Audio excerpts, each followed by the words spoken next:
Have you ever found yourself sitting quietly at the breakfast table, sipping your warm coffee while the morning sun filters softly through the kitchen window? Maybe you catch a breeze drifting in through the screen door, carrying the hum of a distant lawnmower or the faint sound of birdsong in the trees. And in that peaceful stillness, your thoughts wander, thinking of someone like Mabel from down the block, who seemed so full of life just a few seasons ago. Now she's gone. No warning, no illness that anyone talked about, just gone. It wasn't a heart attack. It wasn't cancer. It wasn't any dramatic event. The truth is more subtle and far more common than most people realize. A quiet decline missed not only by families but often by the people experiencing it themselves. I'm Dr. Lee, a men's health specialist based in the United States. For over 3 decades, I've worked with older adults from coast to coast, from retired school teachers in Missouri to former engineers in Arizona. I've seen firsthand what aging really looks like behind the numbers. And I can tell you this, living well in your later years isn't just about steady blood sugar or a clean bill of health after your annual checkup. It's about something deeper, something most people are too shy or too unsure to talk about. And yet this very thing could be the key to helping you stay sharp in your thinking, strong in your body, and full of that quiet confidence that says, I'm still here. I'm still me. Today, I want to gently open that conversation. It's not about taking 100 pills a day or switching to some strict fitness plan. You don't need to buy expensive shakes or join a trendy workout class. The key I'm talking about is already with you. It lives inside your body. It's just been ignored for too long. And now it's time to wake it up. Over the next few minutes, I'll walk you through a few simple ideas, things you can do on your own, in your own time. As simple as turning down the bed or washing your face. Small steps that can bring real change, if you let them. This isn't about chasing you. It's about reconnecting with the life that's still flowing through you right now, even if you haven't felt it in a while. I believe that by the end of this journey, you'll see this season of life differently. Not as a slow decline, but as a chance to live more richly, more deeply, and more freely than ever before. Aging doesn't mean fading. It can mean ripening, like a tree that stands tall and wise through every season. And if you're willing, I'll show you how. If you're hearing this and feeling seen, I invite you to pause for just a second. Hit the like button, type 1 in the comments to let me know you're here. That one little action tells me you're open. And if you think these words might matter for someone else, someone you care about, consider subscribing. You may not need this message today, but one day it might make all the difference. So what exactly is this silent shift that takes so many of our elders? Not through sickness, but through slow erosion. It's disconnection. Disconnection from your own body's natural rhythm and feeling. I see it every day, whether it's Miss Gaines from Ohio, a widower who used to play catch with his grandsons every weekend, or Mrs. Eliza from North Carolina, who once danced through every church social but now moves slowly, almost cautiously, as though life itself has become unfamiliar. There's something in their posture, in their tone, a quiet sadness that goes beyond loneliness. It's not about being sick, it's about feeling numb, not to pain but to life, as if the body that once held so much expression has now gone quiet. Not broken, just disconnected. And what most people don't realize is that this numbing begins with the body and ripples outward into the mind, the memory, even the spirit. I've worked with elders from all walks of life, retired factory workers, nurses, truck drivers, homemakers. No matter the background, I've noticed the same pattern. As people age, they begin to pull away from the one thing that used to make them feel alive. Their own physical presence, the sense of touch, warmth, closeness, even simple comfort in their skin. At some point, the message creeps in. This isn't for me anymore. I'm too old for this. Desire, connection, that's for younger people. And so they close a door quietly, even unknowingly. It doesn't feel like a decision at first, more like a withdrawal, a fading, and slowly, sensation begins to fade too. Not because the body can't feel, but because it hasn't been invited to feel in a long time. This withdrawal triggers changes that don't show up on your average blood test. Blood flow slows, nerve endings lose their spark, Hormones shift. The body starts to sleep more restlessly. Memory begins to feel foggier. Mood swings show up for no apparent reason. Over time, the immune system weakens, raising the risk of everything from heart disease to depression. I've seen it happen to people who were once full of light. Gentlemen who used to lead community choirs now staring blankly out the window. Women who once baked every Sunday now struggling to find the energy to brush their hair. And all of it not because they're dying, but because they've stopped feeling. But here's the truth, and I say it from the bottom of my heart: physical connection, whether shared with a partner or felt privately within oneself, is not something shameful or inappropriate. It's human, it's healing, and it's more important than ever as you age. Because when you reconnect with your body, even in small ways, you reconnect with life. You're not just keeping your muscles active, you're keeping your soul warm, your heart soft, your mind awake, and your spirit alive. Why does it matter so much to reconnect with your physical self, even when you're older, even when you're alone? I've asked myself that question many times over the past 30 years. My name is Dr. Lee, and I've worked with seniors across the U.S., from retirement communities in Pennsylvania to quiet farm towns in Nebraska. And one thing I've learned is this: those who maintain a connection with their bodies don't just last longer, they live more fully. They carry something different in their eyes. A brightness, a steadiness, a sense of quiet power. And often, when I explain what's really going on beneath the surface, they're surprised. In this culture, we've been taught to hush certain topics, to think that anything connected to physical pleasure or sensation is somehow embarrassing or irrelevant after a certain age, especially for people in their 60s. But the truth is simple. The human body doesn't stop needing connection, it simply stops receiving it.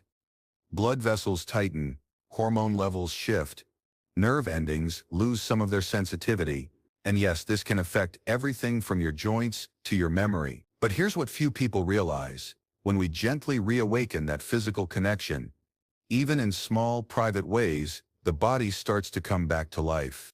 And I don't mean just in theory. I've seen it firsthand. I remember George, a 74-year-old retired postmaster from Kansas City. He had lost interest in nearly everything: gardening, socializing, even eating. But after working together and guiding him through a process of gently reconnecting with his physical senses, his energy returned, his appetite improved, his memory sharpened, and his words, "I didn't know I could feel like myself again."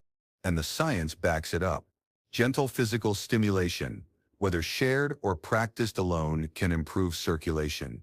It brings more oxygen to your heart, your brain, and your limbs. This helps lower the risk of stroke, reduces inflammation, and boosts the immune system. And when the body releases oxytocin and endorphins, the feel-good hormones, your stress fades. You sleep better. You smile more often. Even testosterone, which many assume disappears after age 60, can experience a gentle rise, helping preserve muscle, bone, and emotional resilience. But the most beautiful changes aren't always found on a chart. They're found in the way someone begins to sit taller, or laugh more, or look into the mirror without turning away. When Evelyn, a retired librarian from Portland, called me after her third week of trying these techniques, her voice shook, not from sadness, but from joy. "I didn't think this was possible. I feel alive," she said. Feeling connected to your body again isn't about sexuality. It's about aliveness. It's about honoring the vessel that has carried you through all your decades. The one that healed when you were sick, bore children, worked long hours, held your loved ones close, and never once gave up on you. Isn't it time you returned that kindness?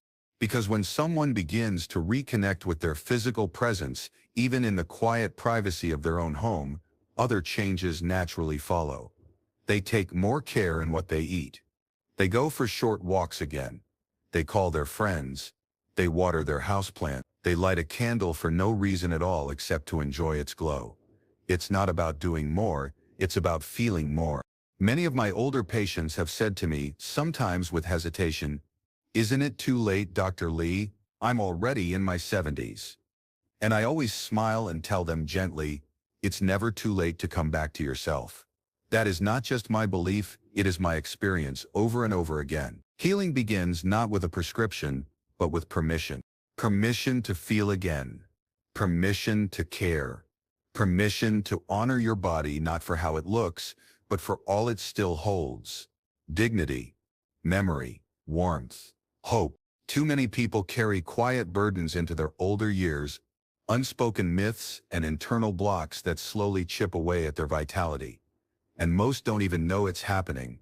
Somewhere along the way, they accepted a lie, that there's no point in reconnecting to sensation, that it's not appropriate, or that it's too late. These aren't harmless thoughts. They are weeds in the garden of your well-being. They steal light, they steal joy, and over time, they steal health. But here's what I want you to remember. From one human to another, your body is still worthy. Your feelings are still valid, and your desire to feel whole again is not foolish. It is sacred. I say this not to stir discomfort, but to offer hope, to gently bring you back to a place you may not have visited in years, the living, breathing, sensing space that still exists inside you. You don't need anyone else to validate it, just you and the courage to say, I'm still here. Let's talk about something that doesn't get said out loud often, but affects more people than you'd think. The quiet beliefs that wear down our energy in older age. I've met countless seniors, people who used to be vibrant, punctual, full of routine, who suddenly find themselves tired more often, unable to sleep deeply, or riding waves of emotion they can't quite explain. And most of the time, the root cause isn't something their doctors have named. Sometimes it all starts with a single thought, a small, seemingly harmless idea. Something like, at this age, why does it even matter anymore? I've heard this so often in my work, and I want to pause right there, because that single sentence, that soft doubt, can quietly drain the inner flame of someone's life. And I want to ask, if a lamp still holds a flame just not yet lit, would you leave it in the dark? That's what your body is. A vessel, still holding light. Growing older doesn't mean that light has gone out. It just means the way it shows itself may have changed. Some people believe that caring for your body, especially when you're on your own, is selfish or shameful, but the truth is the opposite. Taking care of your body, washing it with patience, listening to it, offering it rest, and reconnecting with its natural rhythm is not vanity, it's gratitude. I understand. Many of you were raised in homes where anything to do with the physical body, especially private parts or personal pleasure, was either unspoken or discouraged. Maybe you grew up believing that such things had no place in a respectable life. But caring for your physical self isn't disrespectful. It's not about breaking rules. It's about softening the walls you've built between yourself and your own well-being. And no, you don't have to believe everything I say, but I invite you to listen to the science. Studies from respected health institutions across the U.S. and abroad have shown that when we regularly engage the body's sensory system through gentle touch, physical presence, even breath awareness, it stimulates nerve activity, supports brain function, boosts hormones, and enhances immune health. It's not about lust or indulgence, it's about biology, balance, and healing. And yet the belief that keeping yourself pure means avoiding physical connection has persisted for decades. Some believe that conserving energy makes you stronger, but it's much like a plant never watered. With time, the roots dry up. Without connection, without motion, sensation, and expression, the body's natural healing slows down, from your memory to your immune system. One of the most harmful misconceptions I've encountered is that physical well-being is somehow separate from emotional or spiritual health. In truth, they are braided together like the roots of a tree. When the body feels safe and attended to, the mind softens, the mood lifts, hope returns, and even things like digestion, sleep, and heart rhythm begin to stabilize. Reframing these myths isn't about pushing anyone out of their comfort zone. It's about removing unnecessary shame. It's about releasing the emotional weight that many people have carried since childhood. Imagine how many years of silence you've survived, how many feelings you pushed aside. What if today could be different? What if this is not about becoming someone else, but simply remembering who you were before fear or judgment crept in? You don't need anyone's permission to feel whole again. You just need your own, which is why I created what I call the Vitality Restoration Method. It's a pathway, a simple, kind process for reawakening your body and your inner connection, even after decades of disconnection. And it doesn't require you to be flexible, athletic, or young. It just requires honesty and gentleness. I came to this approach after working with elders from all walks of life. Folks like Marvin, who lives with his grandkids in Oregon, or Elaine, who tends to her old home in Mississippi. Over and over, I saw that the elderly don't just need advice, they need clarity, not pep talks, not hour-long exercise routines, but something doable, something slow, something real. So that's what I designed. A process that feels as natural as sitting in your favorite chair, as personal as your afternoon tea, and as loving as a song you've always known. A method that asks nothing of you except presence and a willingness to try.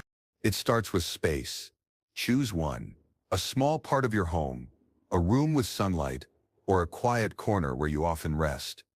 This space should feel soft, undisturbed, yours. Light a small candle if you'd like. Place a blanket where you can lie down. Maybe keep a calming essential oil nearby, not for beauty, but for signaling to yourself, I am worth this moment. Next comes breath. Deep, slow, unforced. In through the nose, out through the mouth. Let your shoulders relax. Let your face loosen. You are not performing. You are arriving. Your body begins to whisper back, I'm ready. This is where the journey begins. Gently, patiently, with love. Once you've made that space, once you've breathed deeply and created stillness around you, the next step is one that many people have forgotten how to take, because life has made them forget. It's the simple act of gently coming home to your own body. Not with judgment, not with expectation, but with quiet curiosity. It may feel unfamiliar at first. That's okay. This is not about doing something right, it's about listening. Begin by noticing your body, your lower belly, your chest, your thighs, places that were once familiar but may now feel distant. Touch them softly, not with urgency, not with guilt, just presence. You are not trying to make something happen. You are simply asking a quiet question. Are you still there?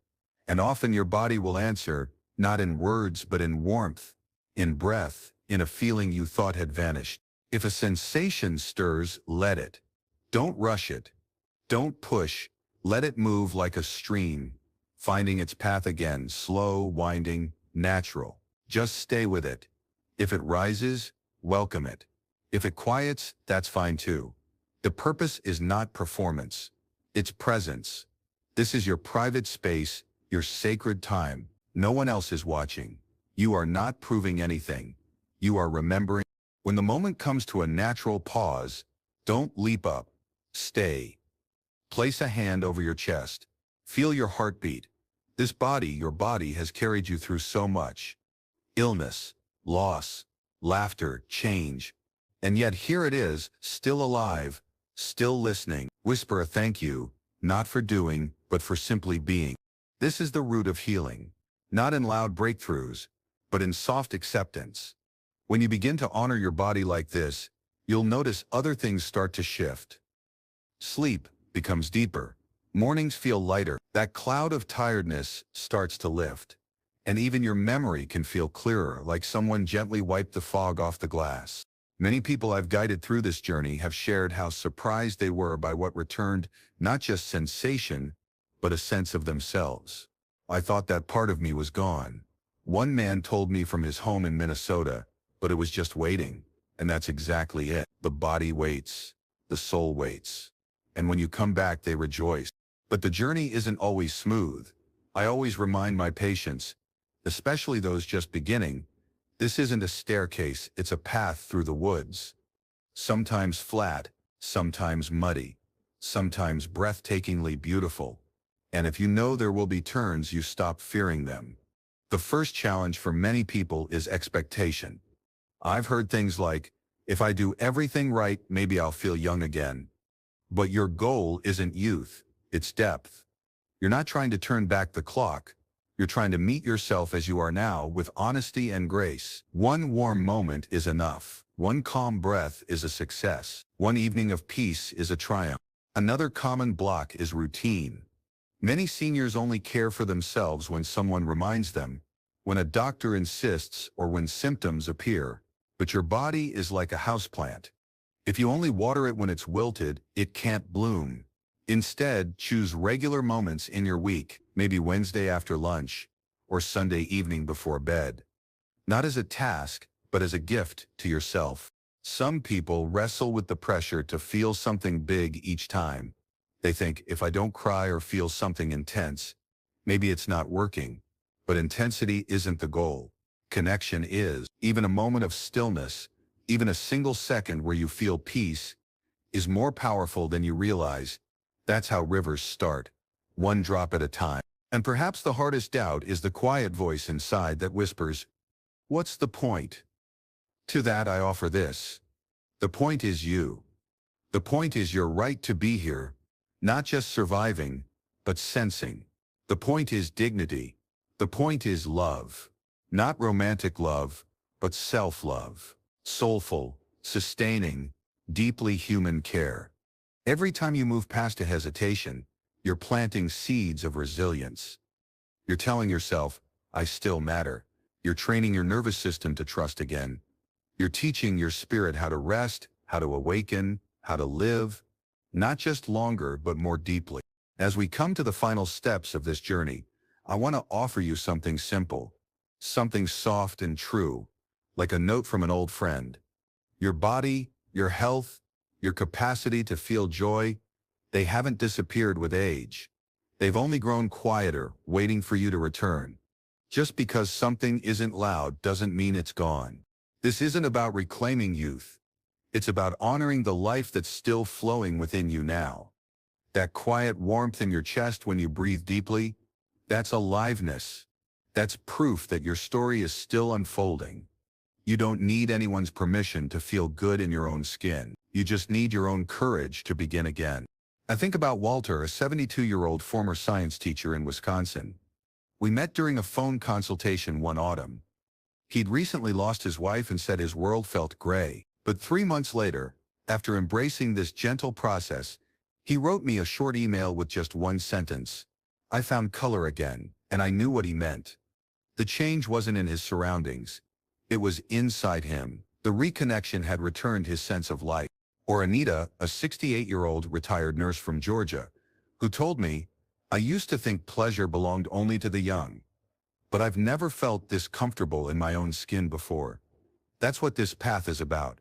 Not becoming someone new, just finally becoming at peace with the person you've always been. And you too deserve that. You deserve to wake up and feel not dread but possibility. You deserve to sit on your porch and feel not tired but whole. You deserve to look in the mirror and smile not because of what you see but because of what you feel. And the good news, that shift begins with just one moment. One breath. One evening where you say, yes, I'm worth the effort. So where do you go from here? Maybe you start this weekend.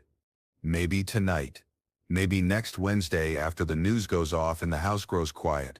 You don't need to wait for a special day. You don't need fancy equipment. You don't even need to tell anyone. Just choose a space. Breathe. Touch your skin gently. Listen. Follow where the moment leads. And if nothing happens right away, that's okay. Plants don't bloom the first time you water them, but they always respond over time. So will you. And with each visit to this space, this private, sacred time you carve out for yourself, you'll begin to see the ripple effect. You'll eat better, rest deeper, laugh more freely. Maybe even remember parts of yourself you thought were lost. You are not too old. You are not too late. You are not beyond hope. That voice inside telling you that you are done, that is not your truth. That is old noise. And today you have permission to stop listening to it, because your story is still being written. And guess what? You're the one holding the pen. So write these next chapters not with fear or resignation, but with clarity, warmth, and the fullness of who you've become. Your body is not broken. Your spirit is not finished. There is more for you. more evenings of comfort, more mornings of peace, more years of living not just long, but deeply. If this message has touched you, if it stirred even a single thought of hope, I invite you to let me know. Click the like button, share this with someone who might need it, or simply type 1 in the comments to say, I'm still here. And if you'd like to keep exploring health, healing, and meaningful living in your later years, please subscribe and tap the bell icon. Every week I'll be right here beside you, reminding you, and myself, that we are not finished, that life still pulses in our veins, that joy can return, that even now there is so much left to feel. And you are still very much alive.